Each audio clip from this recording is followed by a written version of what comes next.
this is the really crazy part that I'm coming up against as well. Here I am starting to cry. This is gonna become like the crying channel.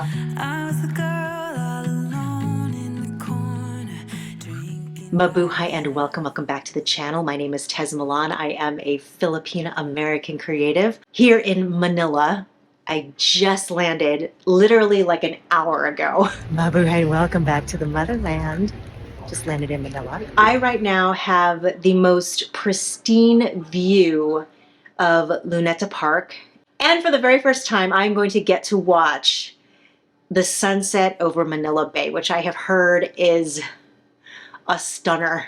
I'm actually filming the sunset with my iPhone, and I'm going to do a time lapse or something is I think what they're called, and I'm going to show you what that incredible sunset is that I'm looking at right now. I wanted to, with this video, just give you a brief update as to what is going on with me right now, having come back to the Philippines a second time since I started Filipina American Creative. Mainly because it's so vastly different from what I experienced the first time that I came here. First of all, there is so much less anxiety, like way less anxiety. I don't fear for my life like I did ridiculously the first time that I came here. I didn't give myself a cold sore. I've actually been traveling to 2 other countries before I got to Manila, and I'm not going to be here for as long as I was the first time around, which I'm actually kind of sad about. My time in the Philippines is a lot shorter because I decided to visit several other countries, including Guam, and I am now in Manila, and I'm only going to be here for a total of, I don't know, what would you call it, like 6 days? This visit, I am going to be staying in Manila, and I'm going to do all of the things that I didn't get a chance to do the first time that I was here. I'm going to do a night tour of Intramuros, which is the historic capital of the Spaniard colony, I don't know what you call it, but the community of Spaniards that settled here when they colonized the Philippines. They made this fort city their base, their headquarters, so to speak, when they took over the country. And so I will be doing a tour of that at night, which I'm super excited about because I just feel like it's going to make a lot of those like stories and this place really come alive because it's so historic. So there's that. I'm also going to be visiting the National Museum of the Philippines because there's like so much artwork that I heard about that is there. I just never got the chance to actually visit it. So I'm really excited to be able to go do that this time around. And I'm going to be eating a lot because that's just what I love to do when I travel is I eat as much as I can.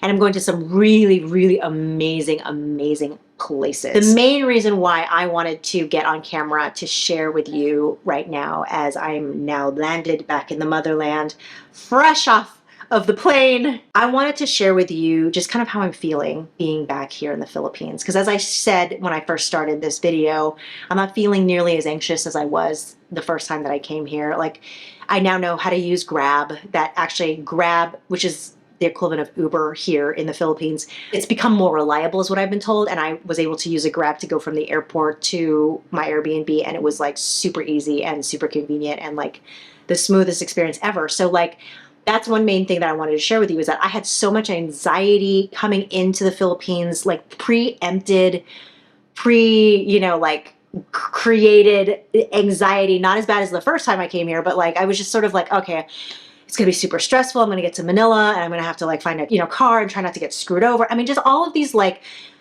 fearful, like negative thoughts about arriving in the Philippines. Like none of it. Like I didn't have to feel that way at all. Like I could have just gotten here and just like saved myself all that energy that I had wasted worrying about arriving in Manila.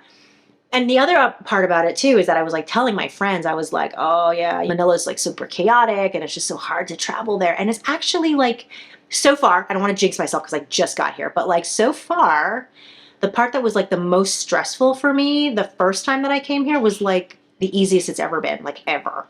So Manila's changing. There's a wave of progress that's happening in the Philippines and specific in Manila that is visible. There's construction happening. I mean, this is happening kind of all over the world. Also, when I was traveling throughout Asia, like they're constantly like building all these new structures and developments in place for people to live and work and eat and do all the things that they do as human beings.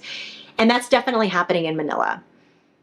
It's changing. I said this the last time when I did my kind of, my dump about my experience in the Philippines, is that it is definitely changing and definitely advancing and improving and wanting to really step out into the world as a player when it comes to bringing in investment dollars, bringing in the tourism, which also is dollars into the country, and really making the country enticing for people to do business and to be here and to visit.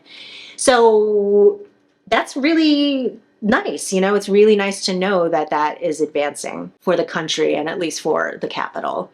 The other thing I wanted to say is that there's this other new emotion that I'm experiencing coming back to the motherland. I'm realizing, and I kind of realized this before as I was growing up and before I started on this journey, but like I'm really, really starting to realize that I could be here instead of in the United States. I could have been born here. I could have been here, as opposed to the life that I ended up living in the US. And what I'm trying to say about that is I'm starting to feel this layer of gratitude slash awe slash like a sadness. It's weird. It's like I'm feeling so much gratitude to the decisions that my parents made to bring themselves and thus my sister and I to the US to give us a very different life. And yet I'm also sad because there are people here who didn't have those choices made for them and are struggling. Like on the way over here, just as we got into like the official part of Manila capital, there was this little girl. It looked like she was doing her homework. And the thing is that where she was doing it was like in a major intersection on the island, cars right next to her going past her as on their way to wherever they're going. And she's sitting there and she's got a piece of paper and a pen and she's writing and so focused, like she doesn't even notice the traffic around her. And that could have been me. Like, I'm just like, wow, I was so close to having a vastly different life. And I'm so grateful. Not to say that that wouldn't have been an amazing life either. Like I just, who knows? Who knows what my life would have been like if my parents had met or, well, first of all, if my parents hadn't met, I wouldn't be here.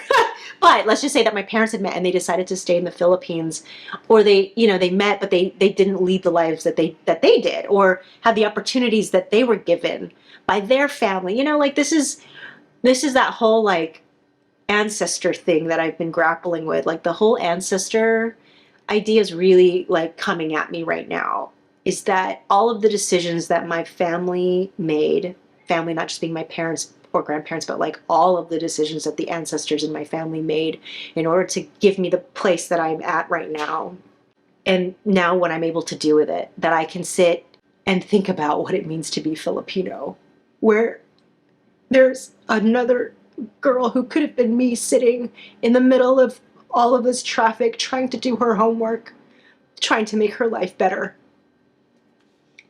And I get to drive right past her because of the choices that my parents made and my family made. Therefore, I am not that little girl who is in the middle of the street having a very different experience in life. And what's crazy, this is the really crazy part that I'm coming up against as well, is that it happened so quickly.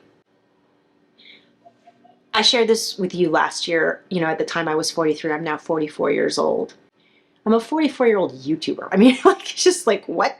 Like, talk about like the kind of life that I've been given to live, because of those choices. But like, it happens like that. You make those decisions like that. You make the decision to leave your country, to create a new life, to push your daughter to be a singer, or, you know, and it's just like, it's that quick.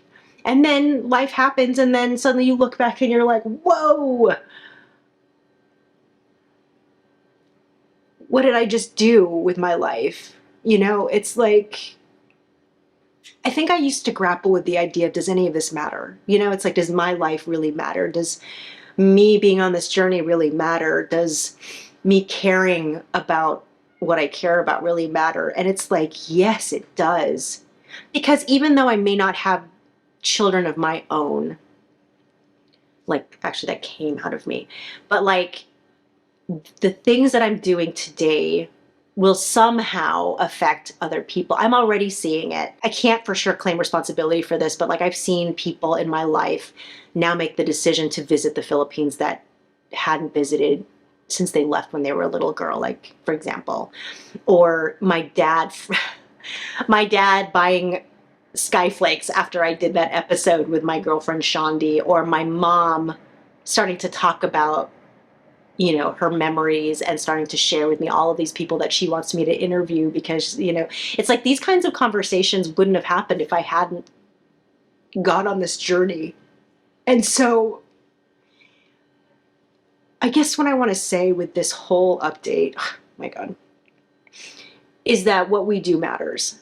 It really does matter. The thought that we put into what it is that's our passion and what it is that's calling us. Because this journey has been calling me since I was a little girl, since I can remember thinking, oh, I'm Filipino. My family's from another place. It all makes a difference. It's made a difference in my life directly, but also the people around me that are sharing this journey, whether like directly or indirectly. Or for those of you who find this later on down the road, who knows how long this is going to be available. You know, it's like now in the digital age, there's, you know, everything is like saved and nothing gets erased, as they say. That's what this is. That's why what it is that I'm doing and what it is that you choose to do with your life, why that matters, and why digging deep and having the conversations and learning about our history and visiting the motherland, why that's so meaningful and why it matters. So that's what's moving me right now. That's the that I felt like I had to share with you, having just arrived in the Philippines, and now the sunset is like really like done. And I am now going to enjoy the rest of my evening. Thank you so much for joining me. If you're still there, I'm just going to say that you're still there, but like, thank you so much for joining me and for sharing this moment with me at whatever point in time you end up doing it, whether it's like the same week that I post this or generations from now, who knows. But I just am really, really super, super happy and grateful, and just like, yeah, it's just awesome to share this with you. Thank you so much. And if you liked it, give it a thumbs up, subscribe to the channel, tell your friends about it. And I will see you, I don't know if it's going to be next week, but I will see you very, very soon. Salamat. Paalam. Goodbye. I was the girl